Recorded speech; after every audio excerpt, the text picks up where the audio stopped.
Hello everyone, my name is Katie, and as you can probably tell by the state of my palette here, I really like acrylic painting, and I often like to get rid of my brushes and paint with something a little bit different. In the past I painted with oboe reeds and guitar picks, and today I thought I would try painting with a beauty blender. And a beauty blender, if you don't know what that is kind of like a makeup sponge, but a fancy makeup sponge. It cost me £13 from Amazon, and it is just a little sponge in the plastic packaging. You can get them cheaper, but for the sake of the video I wanted to use the official Beauty Blender brand. But the sponges that I usually use if I ever do put makeup on, which is very rarely because I really can't be bothered with it half the time, are a bag of about 20 for £1. So this is the blender. It has a bit of a point at the end and it's quite squishy. It's quite satisfying to squish, and it has some instructions on how to use it, but the instructions are in German, which is helpful. But I do read German and it's quite obvious what you have to do. You just put it in some water, and when you put it in some water it expands and then it contracts again when it dries. So we'll be putting it in some water just to see it get bigger. You can't really see it too well in this clip, but it does get bigger because I couldn't fit it back into the box once I had put water on it. So let's see what we can make with this beauty blender. I think I'm going to use a big canvas, so I'm going to have to move from my desk here and get a bigger canvas and go to my living room floor. So here I am on my living room floor. I had to move to my living room because this is a 40 by 60 canvas and my desk is not big enough. Maybe one day I'll have an art space that is big enough to do this, so I won't have to rearrange my living room and just cause devastation for 2 days. Not as quite as aesthetically pleasing as my desk to look at, so apologies. And I also covered my carpet with the paper that the canvas came in because I wanted to reuse it. So again, not very aesthetically pleasing, but the canvas will soon be colourful, so bear with.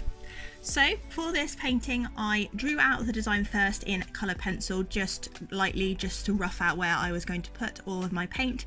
This is what I normally do when I'm painting. Even when I'm painting with brushes, I use some colour pencil because it's much better than graphite to use colour pencil, because the paint will dissolve it and you won't be able to see it through. There's nothing worse to me when I'm painting, especially in yellow. If I'm painting over graphite, it sometimes comes through, so I'm just used a light bit of colour pencil.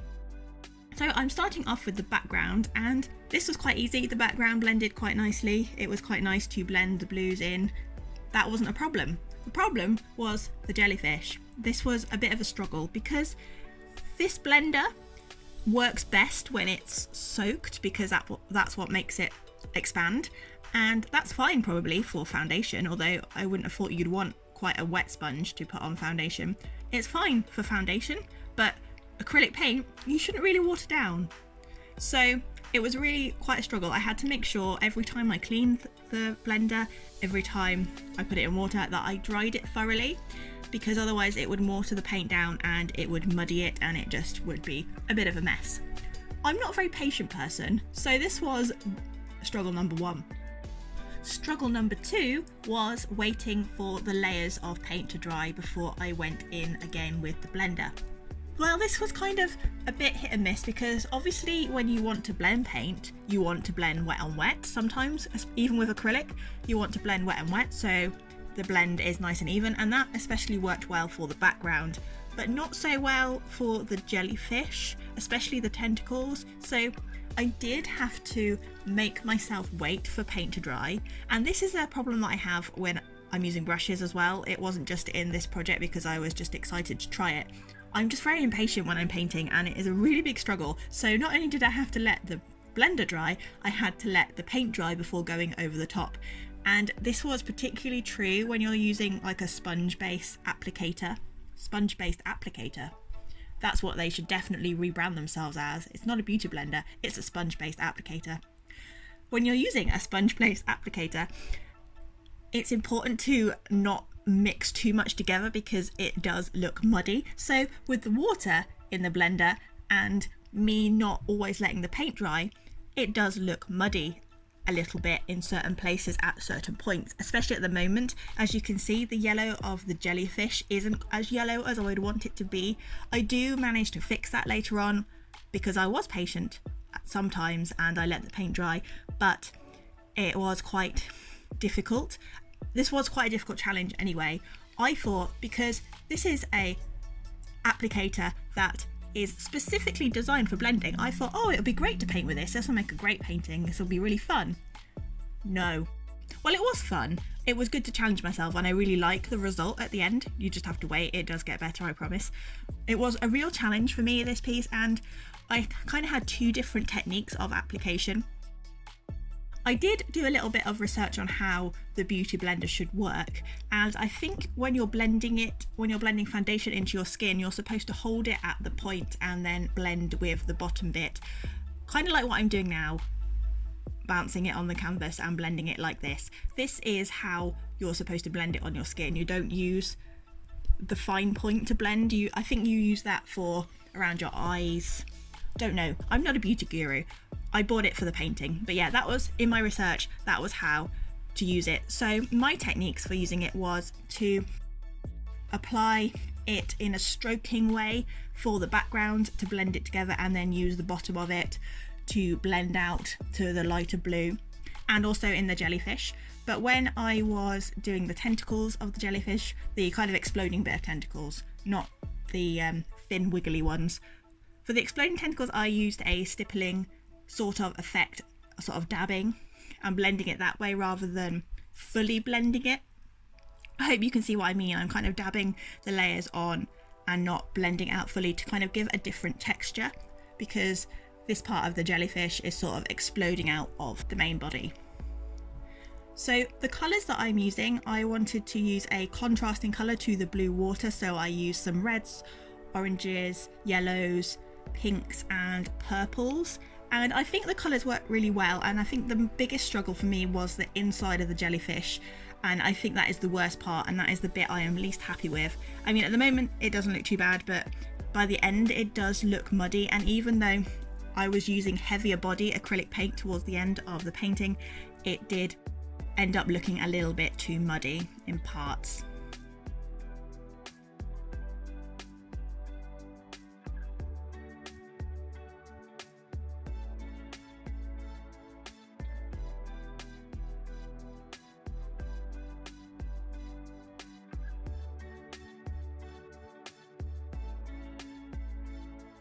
So now I am adding in some lilac tones to the tentacles.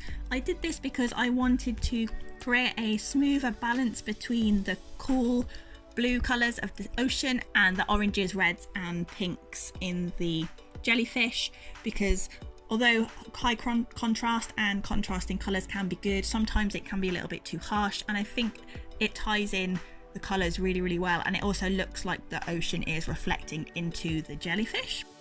And for the tentacles, I used the tip of the Beauty Blender to drag them out, and I'm using a mix of Prussian blue, because I can't do a piece of artwork without using Prussian blue, some brown and some purple, rather than using black, although I did use a black pen just to add the finer tips of the tentacles, because although the Beauty Blender does have a fine point to it, it wasn't very good at doing fine lines. It's not a detail brush, it's a sponge.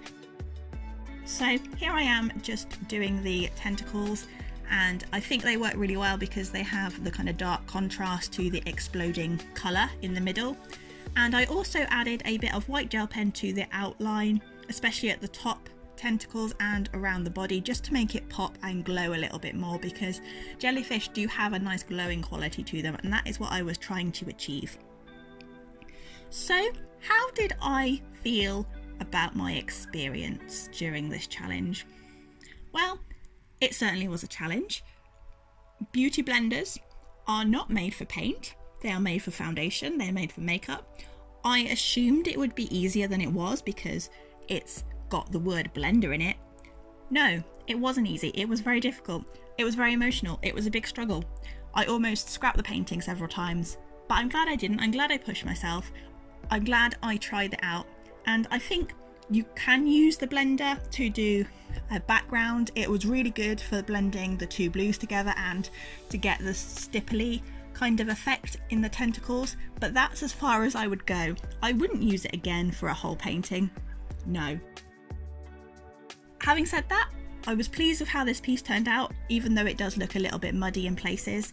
I was pleased that I did the challenge, and these kind of challenges, I think when you paint with things that aren't paintbrushes, it does challenge you to use your skills, your knowledge of drawing and painting, your knowledge of anatomy, your creativity. It pushes you to be creative and more expressive in your work, because sometimes when we paint with official art supplies, we can have the tendency to be a little bit tight and rigid, and I feel it's good to do things like this, even though you're not necessarily creating something that is to the same standard as what you're used to with your official supplies, but you're creating something more expressive and you're being more creative.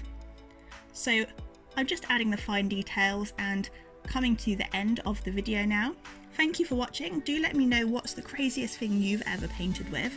And here is how the painting turned out. I will leave a slightly colour corrected version so it looks more how it looks in real life at the end of the video. But for now, I'm going to leave you with a little outtake, because I thought I was recording a voiceover for 5 minutes, but instead of pressing stop, I pressed record and managed to catch my reaction. So here you go. No! And on that loud note, that concludes the video. Thank you for watching, and I'll see you later. Bye for now.